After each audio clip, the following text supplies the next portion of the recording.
দেশের এমন একটা অরাজকতার মধ্যে একটা স্থিতিশীলতা আসছে, সেই সাথে সবার মনে একটা ভয় ভীতি সম্পূর্ণভাবে চলে গিয়ে সবাই সুন্দরভাবে পহেলা বৈশাখ এত সুন্দর উদযাপন করতেছে যে সত্যি বলার ভাষা নাই। আমি সবাইকেই জানাচ্ছি পয়লা বৈশাখের শুভেচ্ছা এবং আশা করছি এই মঙ্গল শুভ দিনে সবার জন্য মঙ্গল হয় এই আশা এই কামনাই ব্যক্ত করছি। জেলায় জাহাজের প্রক্রিয়া থেকে আমরা আইছি, খুব ভালো লাগে। আপনারা আমরা লগে আসেন, এটা আরো বেশি ভালো লাগে।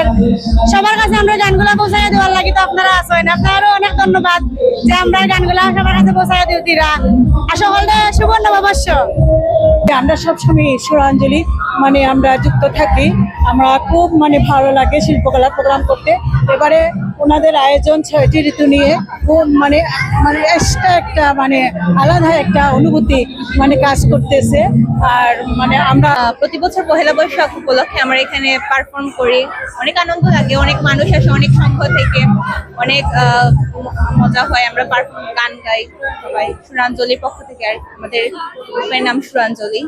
আমরা বাংলা নববর্ষ এমনিতে প্রত্যেক বছর যখন আমরা প্রোগ্রাম করি, প্রত্যেক বছরই আমাদের প্রোগ্রাম থাকে, তো আমাদের সংঘের নাম হচ্ছে সুরাঞ্জলি সংঘ। ওখান থেকে আমরা প্রত্যেক বছর প্রোগ্রাম করি, একটা আলাদা একটা অনুভূতি কাজ করে, নতুন কাপড়, নতুন সবকিছু, নতুন রঙে রাঙে। তো সবকিছু মিলিয়ে এই দিনটাকে আমরা খুব ভালোভাবে উদযাপন করি। থ্যাংক ইউ সবাইকে, শুভ নববর্ষ। এবং আমার অনুভূতি হচ্ছে অনেক ভালো, আর আজকের দিনটা অনেক ভালো এবং এই জায়গাটাও অনেক ভালো। আর আমি চাই যে সবাই ভালো থাকুক, আর এখানে যারা আছে তারাও যাতে ভালো থাকুক, এটাই আমার অনুভূতি। উদযাপনটা ভালোই লাগতেছে, অনেক মানুষ আসছে, বাচ্চারাও আসছে, অনুষ্ঠান চলতেছে, খুবই ভালো লাগছে। কারণ আমরা এবার মনে করছি যে খুব প্রাণবন্তভাবে আমরা উদযাপন করতে পারছি।